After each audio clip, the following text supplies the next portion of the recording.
जो सपना लेकर भारतीय जनता पार्टी में मुलायम सिंह यादव की छोटी बहू अपर्णा आई थी, क्या उस सपने से भी बड़ा अपर्णा को मिलने वाला है?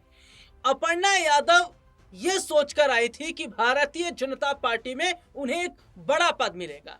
हालांकि काफी समय के बाद में उन्हें महिला उपाध्यक्ष की कुर्सी जरूर मिली, लेकिन क्या ये अपर्णा के लिए काफी है?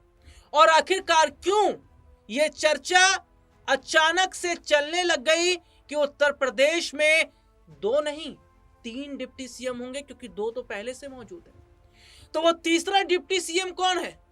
क्या अपर्णा यादव है? क्या मुलायम सिंह यादव की छोटी बहू अपर्णा के जरिए उत्तर प्रदेश में Bharatiya Janata party Yadav vote bank में सेंध लगाने की पूरी तैयारी कर रही है? और अपर्णा यादव इन दिनों जिस तरीके से एक्टिव नजर आ रही हैं, ये क्या बताता है कि चुनाव से पहले तैयारियां जोरों शोरों से भारतीय जनता पार्टी कर रही है।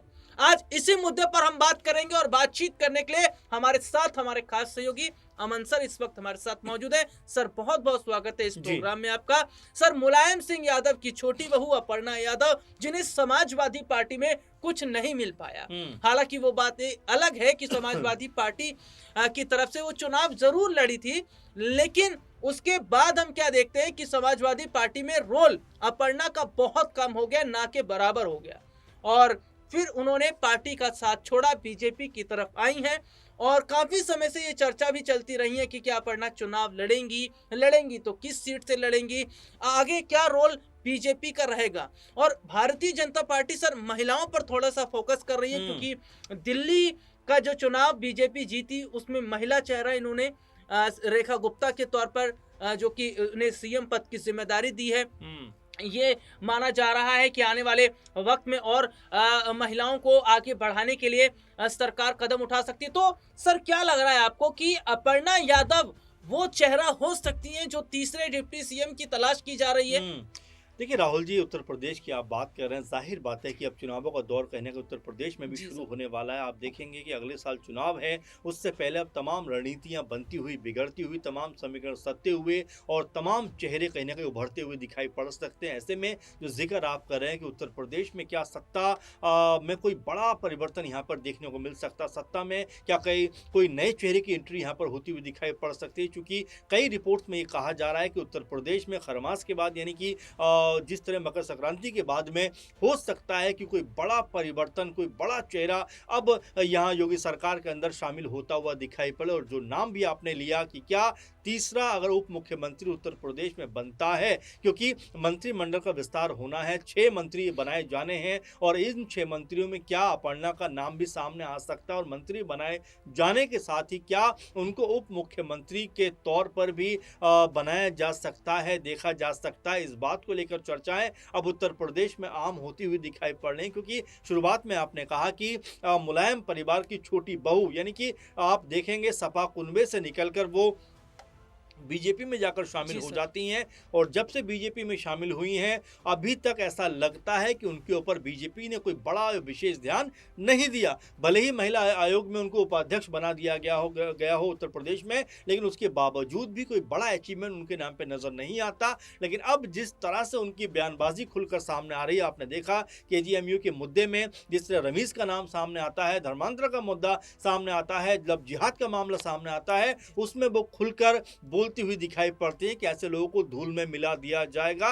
तो उनके जो अब बयान देने के तरीके उसमें भी अब काफ़ी ज़्यादा कह सकते हैं कि एक पैनापन दिखाई पड़ रहा है, काफ़ी ज़्यादा तेज तर्रारपना नजर आता है। तो क्या ये तैयारी उत्तर प्रदेश में अपने आप को इस्टेब्लिश करने की है? क्या बीजेपी की वो पूरे रंग में रंगती हुई दिखाई पड़ रही है, और क्या उसी भाषा शैली में बात करेंगी जिस भाषा शैली में बीजेपी के नेता बात करते हुए नजर आते हैं? इसी बात को लेकर अभी समझा जा रहा है, कहा जा रहा है कि अपर्णा यादव जो है अपने आप को आने वाले दिनों के लिहाज से तैयार कर रही हैं। अब ऐसे में अगर उनको उप मुख्यमंत्री बनाया जाता है, क्योंकि इसकी भी एक आप अगर देखेंगे कि आखिर उनको बनाया कैसे जा सकता है, क्योंकि अभी तो वो कोई विधायक भी नहीं है। लेकिन आप देखेंगे 3 सीटों पर उपचुनाव होने वाला है, जिसमें फरीदपुर बरेली की सीट है, इसके अलावा आप देखेंगे घोसी सीट है, आप देखेंगे सोनभद्र की दुद्दी सीट है, और 3 सीटों के ऊपर उपचुनाव होने वाला है। तो क्या ये मानकर भी चला जाए कि इन 3 सीटों में एक सीट पर अपर्णा अपर्णा यादव चुनाव लड़ती हुई दिखाई पड़ सकती हैं। तो अभी राजनीति है और राजनीति में तमाम तरह समीकरण समय आने के साथ सत्य हुए दिखाई पड़ते हैं और अपर्णा यादव अब तक जिस तरह से खामोश रही हैं उसके भी कई ये मायने और पहलू निकल कर सामने आते हैं कि भाई अपर्णा यादव को क्या अब वो मौका मिल गया है, क्या अब वो उनके लिए मौका आ गया है जहां पर वो खुद को एक तरीके से एक बड़े नेता के तौर पर उत्तर प्रदेश में इस्टेब्लिश कर सकें। चूंकि महिला चेहरों की बात की जाए तो उत्तर प्रदेश में बीजेपी के पास वैसे भी कोई बड़े महिला चेहरे नहीं हैं। तो क्या अपर्णा यादव को बीजेपी एक बड़ा महिला चेहरा उत्तर प्रदेश में बनाने वाली है, इसके ऊपर चर्चाएं लगातार तेज हैं। इसके ऊपर लगातार चर्चाएं तेज हैं और सबसे बड़ी बात, उत्तर प्रदेश में एक नए गठबंधन की शुरुआत होने वाली है। ये नया गठबंधन कांग्रेस और बसपा का होगा। क्या कांग्रेस और बसपा मिलकर उत्तर प्रदेश की सियासत में कुछ बड़ा कर सकते हैं? क्या अगर कांग्रेस और बसपा एक साथ आएंगे तो इसका सबसे ज्यादा नुकसान समाजवादी पार्टी को होगा? और क्या कांग्रेस इस तरीके का बड़ा फैसला लेगी? सर, क्या लग रहा है आपको कि क्या कांग्रेस अगर बसपा के साथ आती है तो उत्तर प्रदेश की सियासत में एक बड़ा भूचाल नजर आएगा? देखिए राहुल जी, बसपा का आप जिक्र कर रहे हैं। पहले जी। बसपा के बारे में अगर बात करूं, 2007 में ये वही पार्टी है जो अपने दम पर सत्ता में उत्तर प्रदेश के अंदर आती है, लेकिन 12 में जैसे सत्ता उनके हाथ से जाती है उसके बाद आप देखेंगे कि बसपा का जो कद है, जो स्तर है, जो उनका अब तक का मजबूत कद रहा है, वो लगातार घटता हुआ दिखाई पड़ने लगता है। और आलम तो ये हो जाता है कि 2024 के आम चुनाव में लगभग 400 सीटों से ज्यादा पूरे देश के अंदर प्रत्याशी बीएसपी की तरफ से उतरे, लेकिन एक भी सीट बीएसपी का कोई भी प्रत्याशी जीतता हुआ नजर नहीं आया। इससे आप समझ सकते हैं कि बीएसपी की जो लहर थी, जो एक माहौल था, वो कहीं ना कहीं अब कुंद होता हुआ दिखाई पड़ा है। और यहाँ पर बसपा भी चाहती है अपने आप को रीस्टैब्लिश करना, बसपा भी चाहती है कि अपने आप को दोबारा उत्तर प्रदेश में ताकतवर पार्टी बनाया जाए। तो ऐसे में क्या कांग्रेस पार्टी के साथ में मिलकर